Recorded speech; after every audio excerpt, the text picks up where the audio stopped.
नमस्कार मित्रों, student solution classes में आपका स्वागत है। इससे पिछली वीडियो में हमने एक पाठ स्टार्ट किया था जिसका नाम है कर्मयोगी स्वामी केशवानंद। तो जो पीछे हमने पढ़ा था उसको एक बार रिवाइज करते हैं, उसको देखते हैं कि हमने क्या पढ़ा था। तो जो स्वामी केशवानंद होते हैं उनका बचपन में नाम होता है बिरमा। बिरमा के पिता उनको बाल्यकाल में ही छोड़ के स्वर्गवास चले जाते हैं और जो बिरमा की माता होती है वह के जैसे तैसे उनका 15 वर्ष तक पालन पोषण करती है। जब वो 15 वर्ष के हो जाते हैं तब उनकी माता भी स्वर्गवास को सिधार जाती है और बिरमा अकेले रह जाते हैं और वो पहुंचते हैं पंजाब फिरोजपुर, जहाँ पे कोई व्यक्ति उन्हें आर्य समाज के अनाथालय में प्रवेश करवा देता है। वहाँ पे उनको खाना और अक्षर ज्ञान दोनों एक साथ मिलता है। तो वहाँ पे उनको संस्कृत सीखने की जिज्ञासा होती है। अब आगे देखते हैं।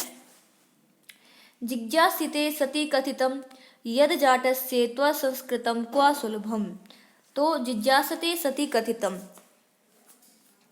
इच्छा होने पर कहा गया है कि तुम जाट के लिए, यद जाटस्य, तुम जाट के लिए, त्वम संस्कृतम क्वा सुलभम, तुम जाट के लिए संस्कृत सीखना सरल कहाँ है। संस्कृतम इच्छति चेत साधुर्भव, यदि संस्कृत चाहते हो तो तुम्हें साधु बनना होगा। तदनु फिर तत्पश्चात विक्रम संवत 1961 तमे विक्रमाब्दे अर्थात विक्रम संवत 1904 ईस्वी फाजिल्का नगरे संस्कृतम ध्येयतुम, अर्थात फाजिल्का नगर में संस्कृत का अध्ययन करने के लिए उदासी संप्रदाय से, अर्थात उदासीन संप्रदाय के स्वामी कुशलदासस्य शिष्यत्वम साधुत्वम च अंगीकृतम, अर्थात जो उदासी संप्रदाय के स्वामी कुशलदास का शिष्यत्व और साधु बनना उन्होंने स्वीकार किया, अंगीकृत अर्थात स्वीकार किया। तत्र गुरुमुखी लिप्याम, वहाँ पे उन्होंने गुरुमुखी लिपि में और गुरु ग्रंथ साहिब इत्यस्य पठने च पाटवम अधिगतम, तो गुरु ग्रंथ को पढ़ने में कुशलता प्राप्त की। पाटवम अधिगतम अर्थात कुशलता प्राप्त की। आगामिनी अर्थात अगले वर्षे प्रयोगे, अगले वर्षों में या अगले वर्ष में प्रयाग में कुंभ मेलया में केन महात्मना, अर्थात कुंभ के मेले में एक महात्मा द्वारा स्वामी केशवानंद नाम इति नाम दत्तम, स्वामी केशवानंद यह नाम दिया गया, उनको स्वामी केशवानंद नाम मिला। फिर आगे गुरु आज्ञा संस्कृताध्ययनाय हरिद्वारे अमृतसरे चा पीयूषितम, अर्थात फिर गुरु की आज्ञा से संस्कृत का अध्ययन करने के लिए, संस्कृत अध्ययनाय संस्कृत का अध्ययन करने के लिए हरिद्वार और अमृतसर में भी रहे। देशाटनम कुर्वता स्वामिना नगराणाम, तो देश का भ्रमण करते हुए स्वामी जी ने नगरों, तीर्थानाम तीर्थों, मंदिरानाम मंदिरों, मठानाम मठों, आश्रमानाम विद्यालयानाम विश्वविद्यालयानाम, पुस्तकालयानाम संग्रहालयानाम, वनानाम पर्वतानाम, नदीनाम, ऐतिहासिक स्थलानाम च अध्ययनम अपि कृतम। तो उन्होंने कहाँ कहाँ अध्ययन किया? तीर्थों में, मंदिरों में, मठों में, आश्रमों में, विद्यालय, विश्वविद्यालय, पुस्तकालय, संग्रहालय, वनों में, पर्वतों में और नदियों और ऐतिहासिक स्थलों का भी उन्होंने अध्ययन किया। फिर आगे स्व शिष्य से गुण गण महिमना परम प्रीत, फिर उन अपने शिष्य के गुण समूहों की महिमा से महिमना परम प्रीत गुरु कुशलदास, अत्यंत प्रसन्न गुरु कुशलदास ने अपने स्वजीवित काले एवं आश्रम से स्वामित्वम केशवानंदाय दत्तवान गुरुपीठे च तम प्रतिष्ठापितवान, अर्थात महिमा से अत्यंत प्रसन्न गुरु कुशलदास ने अपने जीवन काल में ही आश्रम का स्वामित्व केशवानंद के लिए दे दिया और उनको गुरुपीठ पर प्रतिष्ठित कर दिया। तो उनके जो गुरु थे कुशलदास, उन्होंने क्या किया, अपने शिष्य के गुण समूह की महिमा से अत्यंत प्रसन्न होकर उन्होंने क्या किया, अपने जीवंत काल में ही स्वामी केशवानंद को स्वामित्व दे दिया आश्रम का और गुरुपीठ पर प्रदर्शित या प्रतिस्थापित कर दिया। आगे, परोपकाराय सताम विभूतये। तो सत्पुरुषों की संपत्तियां दूसरों के कल्याण के लिए होती है, ये सुक्ति है, इसको याद रखिए। तो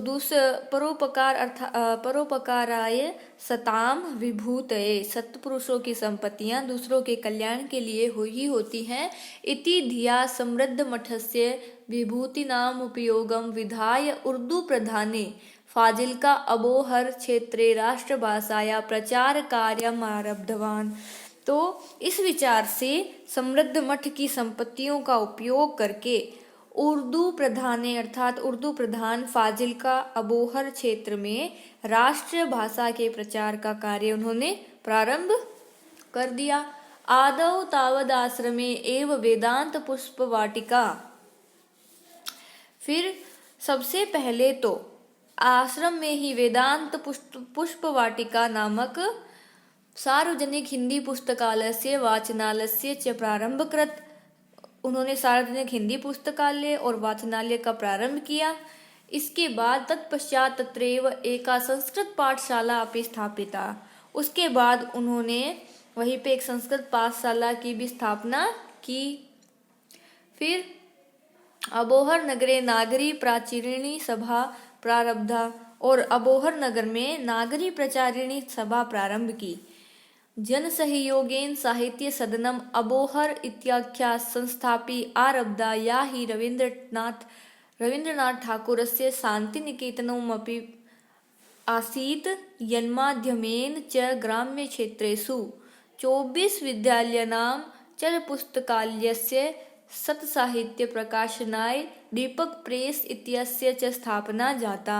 तो अबोहर नगर में हो गया जन सहयोगेन साहित्य सदनम, अर्थात जन सहयोग से साहित्य सदन अबोहर नामक संस्था भी आरंभ की, जो रविंद्रनाथ ठाकुरस्य के शांति निकेतन के समान थी और जिसके माध्यम से ग्रामीण क्षेत्रों में 25 विद्यालयों की, ग्रामीण क्षेत्रेषु 25 विद्यालयों की चल पुस्तकालय की और सत साहित्य प्रकाशन के लिए दीपक प्रेस इत्यस्य च स्थापना जाता। दीपक प्रेस की स्थापना हुई।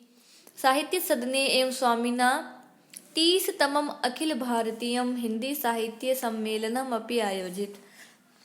क्या हुआ फिर? साहित्य सदन में स्वामी जी के द्वारा 30वें अखिल भारतीय हिंदी साहित्य सम्मेलन का आयोजन भी किया गया।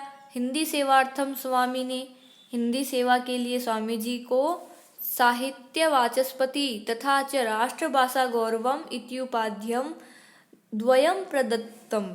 तो क्या हुआ, उनको साहित्य वाचस्पति और राष्ट्रीय भाषा गौरव, ये 2 उपाधियां प्रदान की गई।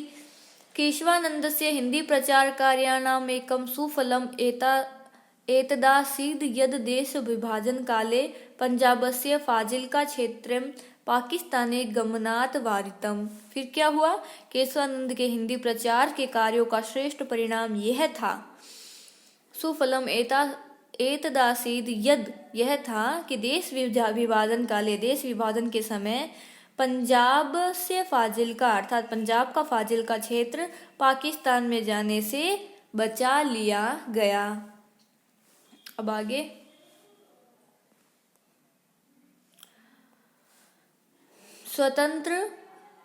स्वतंत्रता आंदोलनी अपनी सक्रिय, बचा लिया गया। फिर स्वतंत्रता आंदोलन अपनी सक्रिय अर्थात स्वतंत्रता आंदोलन में भी सक्रिय स्वामी केशवानंदः नैकवारं वर्षाणि यावत् कारागारेष्वपि निबद्ध।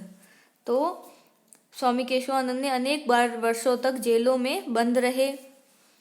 शिक्षा प्रसाराय कृत भूमि शर्मेण स्वामिना, और शिक्षा प्रसार के लिए अत्यधिक परिश्रम करने वाले स्वामी जी के द्वारा ग्रामोत्थान विद्यापीठ और संगरिया इत्यस्य संस्थापनम कृतम। संगरिया नामक संस्था की स्थापना की गई। ग्राम्य क्षेत्रेषु तेन उपत्रिंशतम अर्थात 300 लगभग 300 शिक्षाशालाः उपपञ्चाशत् अर्थात 50 छात्रावासः स्थापिता। तो उन्होंने क्या किया, 300 तो लगभग 300 शिक्षाशालाएं और लगभग 50 छात्रावास स्थापित किए। शिक्षा क्षेत्रे स्वामिनः श्रमः पंडित मदन मोहन मालवीयस्य पुरुषार्थम स्मारयति। तो शिक्षा के क्षेत्र में स्वामी जी का परिश्रम पंडित मदन मोहन मालवीय के पुरुषार्थ का स्मरण करवाता है। योग्यमेव स्वामी वर्यः शिक्षा संतः इति विरुदेन विभूषित। तो योग्य स्वामी जी महोदय शिक्षा संत इस स्तुति वचन से सुशोभित हुए। स्मारक सुधारकः समाज सुधारकः स्वामी केशवानंद मरु प्रदेशे व्यापनां मृत्यु भोजनम बाल विवाह नार्योत्पीड़नम यौतुक प्रथा अवकुंठ प्रथा अस्पृश्यता मद्य सेवनम इत्यादिनां कुप्रथानां निवारणाय सदैव सचेष्ट आसीत्। तो समाज सुधारक स्वामी केशवानंद मरु प्रदेश में व्याप्त मृत्यु भोज, बाल विवाह, नारी उत्पीड़न, दहेज प्रथा, घूंघट प्रथा, छुआछूत, शराब का सेवन आदि कुप्रथाओं को दूर करने के लिए हमेशा सचेष्ट अर्थात क्रियाशील रहते थे। आगे, स्वामिनो जीवनम सर्वपंथ सद्भावस्य निर्दशनम अस्ति। तो स्वामी जी का जीवन सभी पंथों के सद्भाव का उदाहरण है। अयम ही जाट जातो जात परम सिख गुरो नानक देवस्य पुत्रेण श्रीचंदेन प्रवर्तिते उदासी संप्रदाये दीक्षित। अर्थात यह जाट जाति में उत्पन्न हुआ, किंतु सिखों के गुरु नानक देव के पुत्र श्रीचंदेन अर्थात श्रीचंद प्रवर्तिते द्वारा स्थापित उदासी संप्रदाय में दीक्षित हुआ। गुरु ग्रंथ स्योत्तम पाठी अभूत, गुरु ग्रंथ का श्रेष्ठ पाठक बना। एकादश वार्षिक 11 वर्षों की साधना से 700 पृष्ठात्मकस्य सिक्खे इतिहासस्य लेखनम कारितवान। 700 पृष्ठों में सिखों के इतिहास लेखन का कार्य किया। विभाजन काले हिंसाचारे क्षतानां मुस्लिम बंधुनाम चिकित्सा कारिता। और विभाजन के समय हिंसा होने पर घायल मुस्लिम भाइयों की चिकित्सा भी इन्होंने करवाई। आगे, सिख विष्णोई नामधारी 10 नामी आर्य समाजी जैन ध्याचार्याणां सम्मानने कार्यक्रमाः आयोजित। सिख विष्णोई नामधारी 10 नामी आर्य समाजी जैन आदि आचार्यों के सम्मान में कार्यक्रम आयोजित किए। जाट विद्यालय संगरिया इतिहास से नाम परिवर्ते और जाट विद्यालय संगरिया का नाम बदलकर ग्रामोत्थान विद्यापीठ इत्यक करोत्, ग्रामोत्थान विद्यापीठ किया। स्वामी केशवानंदस्य प्रकल्पान् द्रष्टुं सर छोटू रामः। स्वामी केशवानंद के कार्यों को देखने के लिए सर छोटू राम, के.एम. पन्नीकर, राजऋषि पुरुषोत्तम दास टंडन, भूदान प्रणेता विनोबा भावे, पंडित जवाहरलाल नेहरू, श्रीमती इंदिरा गांधी, बाबू जगजीवन राम। तो कौन कौन थे? छोटू राम, के.एम. पन्नीकर, राजऋषि पुरुषोत्तम दास टंडन, भूदान प्रणेता विनोबा भावे, पंडित जवाहरलाल नेहरू, श्रीमती इंदिरा गांधी, बाबू जगजीवन राम और श्री लाल बहादुर शास्त्री, राजा महेंद्र प्रताप, महाराणा शार्दुल सिंह, महाराजा करणी सिंह, मोहनलाल सुखाड़िया, बरकतुल्ला खां, डॉक्टर वासुदेव शरण अग्रवाल, नेके चान्ये, भारतीय वैदेशिकाश्च विद्वांस शिक्षाविद। अर्थात अग्रवाल और अनेक भारतीय और विदेशी विद्वान, शिक्षाविद, राजनीतिविद, धर्माचार्यश्च यथावंसर संगरिया विद्यापीठे समायाता। तो धर्माचार्य यथावरसर संगरिया पीठ में आए। शिक्षायाम अर्थात शिक्षा में महिला कल्याणे दलितोत्थाने च लग्नः स्वामीजी द्विवारम। तो शिक्षा में महिला कल्याण में और दलितों के उत्थान में संलग्न स्वामी जी 2 बार सन 1952 से 1964 सन 1952 और 1964 में संसद सदस्य राज्यसभा के संसद सदस्य रहे, अवर्त तथा रहे। सत्यम विलक्षणो अयमासीत् सन्यासी यः खलु आत्मकल्याणस्य मुक्तेः वा मार्गमनादृत्य। अर्थात वस्तुतः ये सन्यासी विलक्षण ही थे, जो कि आत्मकल्याण का अथवा मोक्ष का मार्ग छोड़कर न त्वं कामये राज्यम न स्वर्गम न पुनः भर्वम कामये दुख तत्पनाम प्राणी नामृति नाशनम। अर्थात अब इसके शब्दार्थ लिखिए। मुक्ते मोक्ष का, अनादृत्य अस्वीकृत्य, कामये चाहता हूँ, अनुर्भवम अर्थात मोक्ष को, अर्ति अर्थात पीड़ा, कुर्वन् अर्थात संपादयन। ठीक है, हो गया। तो ये कहता है कि ना तो मैं राज्य की इच्छा करता हूँ, ना त्वं कामे राज्ये, ना तो राज्य की इच्छा करता हूँ, ना स्वर्गम ना पुनर्भवन अर्थात ना ही स्वर्ग की और ना ही मोक्ष की। मैं तो दुख से पीड़ित लोगों की पीड़ा को नष्ट करने की कामना करता हूँ। इति पंथान मनुसरण जीवनलोकस्य एकोनवर्ती तमे वर्षे अपि कुर्वन् वेह कर्माणि देहाल्यां राजमार्गे चरन् वे अनन्तयात्रे प्रस्थित सत्यमेवोक्तं सन्ति सन्तः कियन्तः। अर्थात इस प्रकार की भावना से युक्त इति पंथान अनुसरणम जीवनस्य एकोनवति तमे, इस प्रकार की भावना से युक्त मार्ग का अनुसरण करते हुए जीवन के 89वें अर्थात 79वें वर्षे अपि कुर्वन् वेह कर्माणि अर्थात में कर्म करते हुए देहली के राजमार्ग पर चलते हुए, देहल्याम राजमार्ग के चरण वे अनंत यात्राई प्रस्थित, चलते हुए उन्होंने अनंत यात्रा के लिए या स्वर्ग लोक के लिए प्रस्थान किया। सत्यमेवोक्त अर्थात सत्य में कहा ही गया है। संति संतेह कियंतः कितने सज्जन होते हैं, अर्थात ऐसे साधु पुरुष बहुत ही कम होते हैं। तो ये आपका पाठ पूरा हुआ। अगली वीडियो में हम इसके प्रश्नोत्तर और इसकी व्याकरण का जो पक्ष है वो करेंगे। धन्यवाद।